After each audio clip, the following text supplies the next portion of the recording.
Hey, Bible nerds, this is Dr. Manny Arango. Welcome to the Bible Department podcast, powered by Arma. We are walking through the entire Bible in a year. You can go to the description or thebibledepartment.com to download a reading plan and join the journey.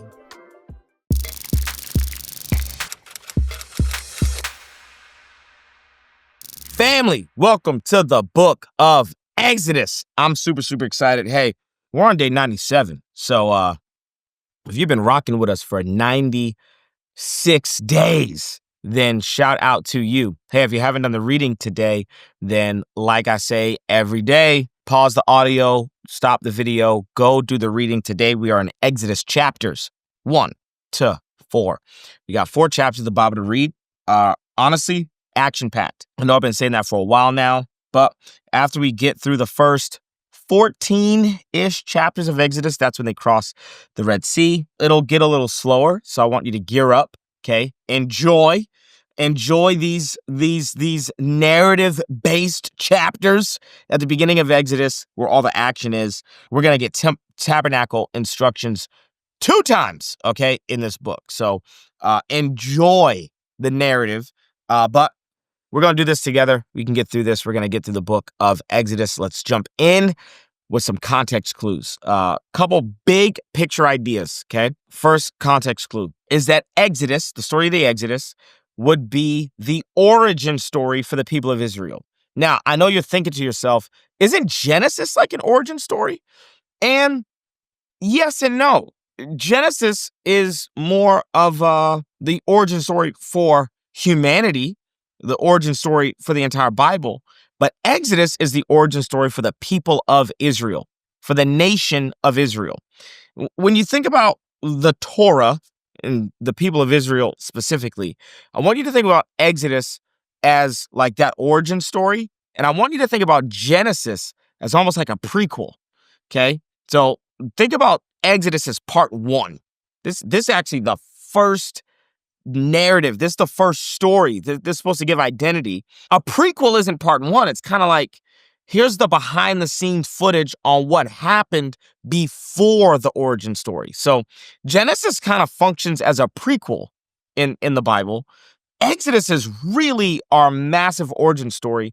And so we're going to see all these parallels between Exodus and Genesis as we go through the days. Here's another big like context clue that I want you to focus on.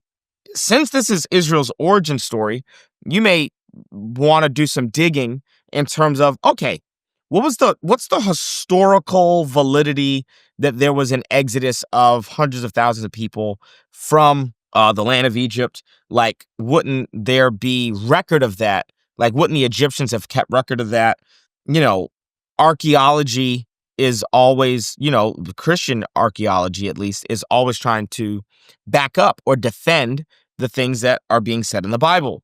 And here's the biggest defense that this stuff actually happened. It's not archaeology, because it's quite clear that the Egyptians saw this event as embarrassing and probably went to great lengths to remove this from any of their official records. But let's just think about this, right? If you were to fabricate an origin story, if you were to make up an origin story for your nation, like for your people group, wouldn't that origin story involve you guys being awesome, amazing? I don't think that origin story would involve you being slaves, you being subjugated, you being oppressed. I don't think that origin story would involve God delivering you and then you building a golden calf idol out in the wilderness in total rebellion against the God who's delivered you. Okay, if this is a fabricated origin story, this is a terrible. These people missed a fantastic opportunity to make themselves look really, really good.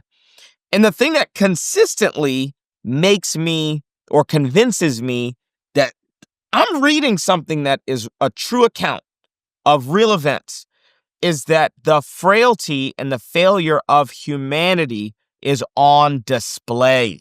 If you kind of want a technical term for this, a lot of times when I teach apologetics, I'll tell people that we know that the Bible is real because it gives early testimony. Like if you look at the dating of secular letters. And then you look at the dating of Paul's letters. It's like, man, this stuff's early.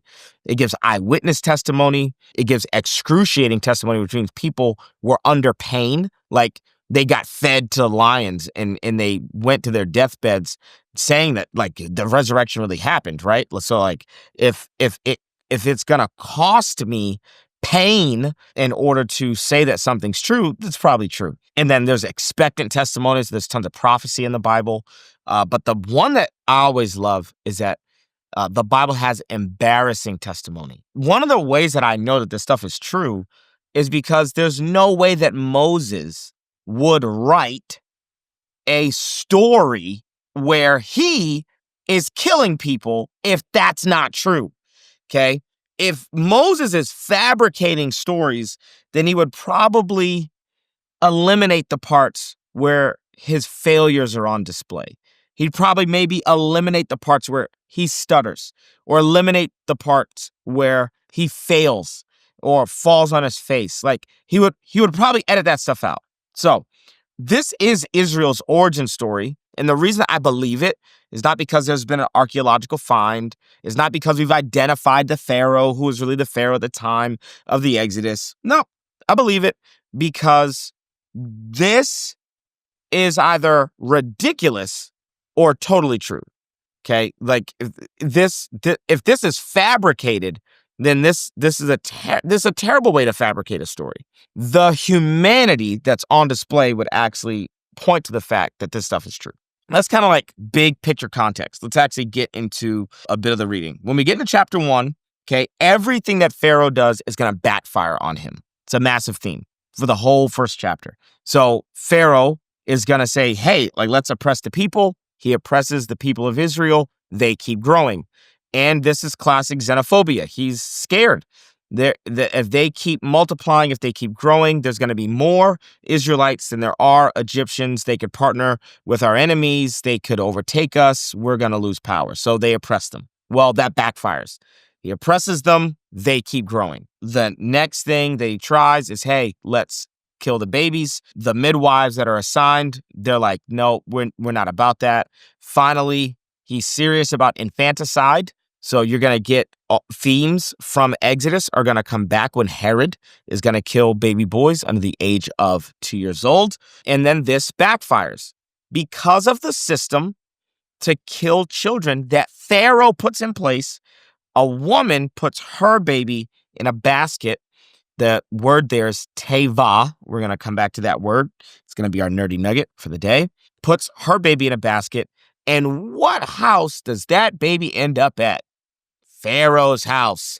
So Pharaoh ends up raising the very child that he was trying to kill, because everything that he tries to do against God's people backfires on him. And man, I could preach that, because if you're blessed, you're blessed. If you're blessed, you're not cursed. And if the enemy tries to curse you, if the enemy tries to do something against you, you're blessed. The blood of Jesus has blessed you. It's covered you. So everything that Pharaoh tries to do, everything he attempts to do, that doesn't mean that it doesn't cause pain and suffering. It just means that it doesn't thwart God's purpose and plans. Okay, what's this teva? It's our nerdy nugget for the day. Oh, this teva is actually a loaner word, okay? It's not an original Hebrew word. It's kind of like baptize in English. The Greek word is baptizo. And instead of creating an English word, we just took the Greek word. We loaned it from the Greek language. We just took it into the English language, and now it's a part of the English language. So teva, it actually means ark. So this calls back to Noah and the flood. And an ark, a teva, was actually used in Egyptian idol worship, pagan worship. And it was a floating basket that actually had idols on it. And it would kind of float on the Nile River from one temple to the next temple. So you could see why God uses this word when talking about the ark that is going to have 8 images, 8 people made in the image of God inside of the ark, and that this floating temple would be the thing that would protect them in the chaos waters. So the Nile River represents the chaos waters. The floating temple is a teva. It's an ark. So Moses now is going to live through what he's going to have to lead the people through.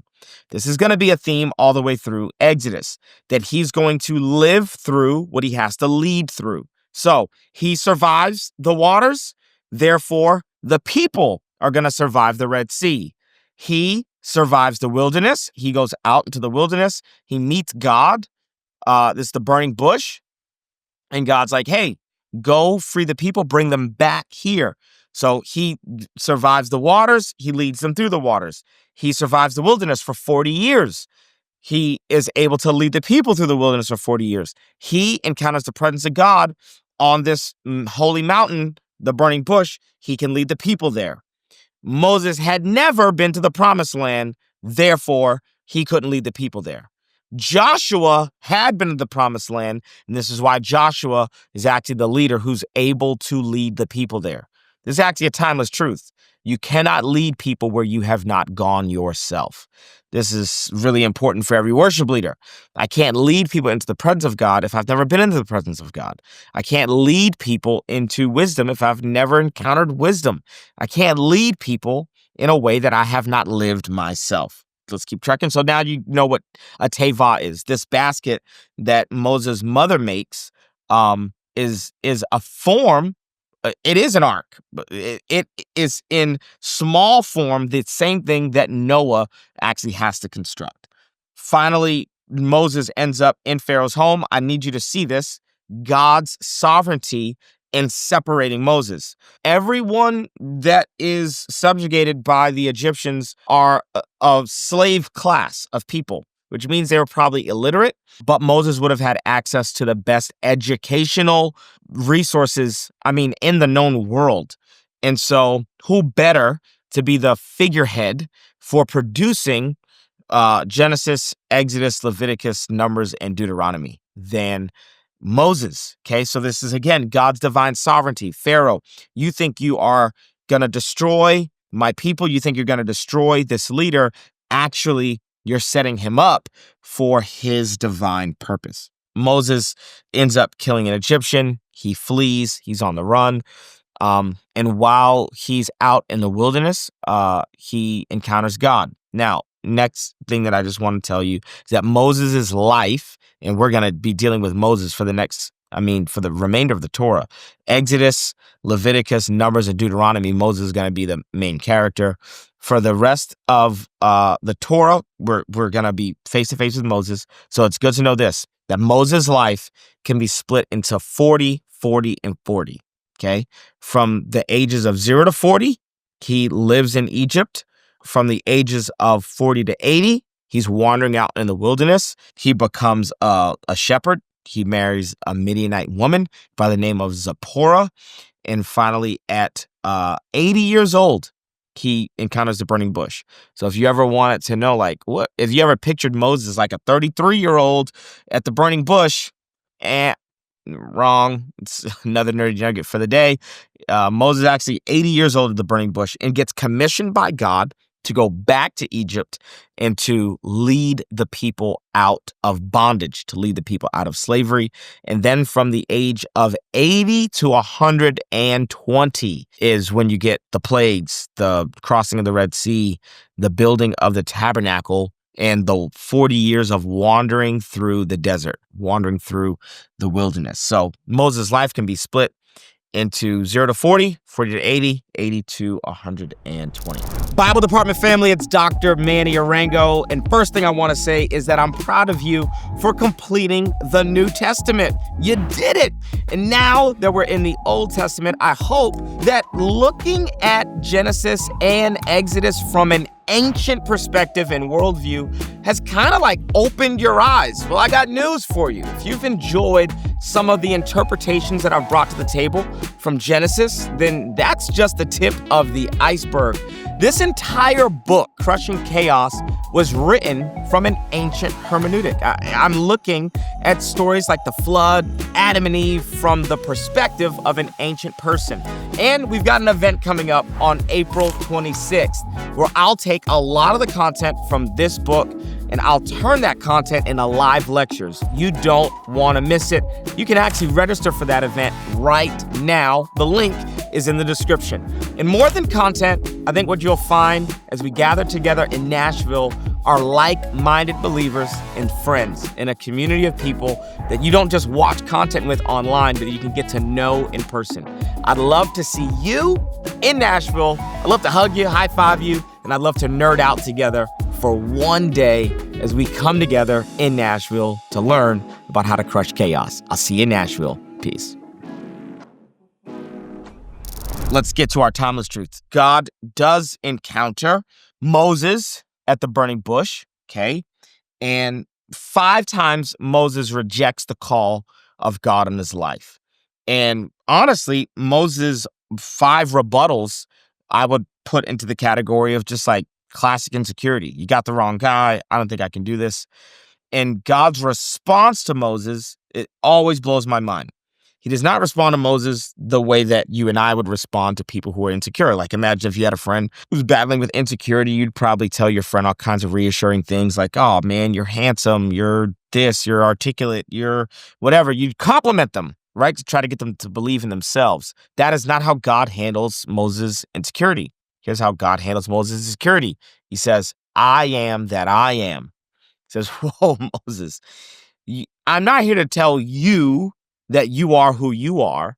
I'm here so that you can get a revelation that I am who I am. And if the I am has called you, then you are more than sufficient as long as you have me. I don't need you to be eloquent. I am that I am. I don't need you to be wealthy. I am that I am. I don't need you to have all the answers. I am that I am. Now, that's not an excuse for us to mail it in, be lazy. No, that's just saying, actually, the very thing that I'm insecure about, I don't need to allow the thing that I'm insecure about to cause me to have crippling insecurity in my life that means that I don't move forward with what God's called me to do. God doesn't come into your life, and I know we all have our little affirmation journals, and it's cute, but the reality is that God at no point says get an affirmation journal to combat your insecurity. No, he says, get a revelation of me to combat your insecurity. The problem with your insecurity is not that you don't know enough about you. It's that you don't know enough about me. So often, we try to get people to fall in love with themselves and like themselves in order to get over their insecurities. I'm telling you right now, I'm a very confident individual. It's not because I like me. I'm very aware of my failures, my faults, my shortcomings, my sin. The Bible says the human heart is wicked above all things. If I try to be secure by falling in love with me, so I just start studying me, that's only going to lead to more insecurity because there ain't a lot about me that's awesome. The reason that I'm a secure, confident person is because I go, wait, you knit me together in my mother's womb? Whoa, you call me your son? My identity doesn't start with me. My identity didn't start with discovering me. That's humanistic in its approach. My identity starts with not discovering myself, but with an encounter with God where I realize who he is. And if you are who you are, and if you've called me, then that's it. That's all I need to know. What I need to know is that you're my creator and I'm made in your image. And there's a lot of people who I think, you got an affirmation journal, you're still insecure. And my timeless truth for you today is maybe you need to stop with the affirmations. And maybe you need to start with a confession. And that confession is, God, you're able to do all things. God, you've never failed. God, you're Jehovah Jireh. You're a provider. God, you're Jehovah Sidkenu, you're my righteousness. God, you're Jehovah Shammah. You're the God who is there. You're Jehovah Nisi. You're my banner. God, I've got to actually get a revelation of you, and then and only then I can see myself. I know that that's counterintuitive. I know that that's not man-centered. That's God-centered. It's saying if I actually seek God, if I seek first his kingdom and his righteousness, everything else will fall. If I get the top button right, all the other buttons will fall into place. But if I start up at the top with me, myself, and I, then I'll always be arrogant. I'll always be insecure, because pride and insecurity are actually the flip side of the same exact coin. All right, that's the first couple of chapters of Exodus. And tomorrow we'll pick up some loose strands, but we'll get into Exodus chapter. Let me check the schedule. We'll get into Exodus chapters 5, 6, 7, and 8. So we got 4 more chapters tomorrow for day 98. Hey, if you're on a streak, don't break it. If you're not on a streak, guess what? It's a good opportunity. Get on a streak. I love you guys. I'm so proud of you. Hey, if you're going through this content every day, I am insanely proud of you. The number one decision you can make to change, increase, revolutionize your spiritual life is to hear from God every day. And he wants to talk to you every day through his word. I love you. I'll see you tomorrow. Peace. Thanks so much for joining us on the Bible Department podcast. If this episode was helpful, how about you leave a comment, share with a friend, and subscribe so that you never miss an episode. To learn more about the show, head to thebibledepartment.com. We'll see you right back here tomorrow.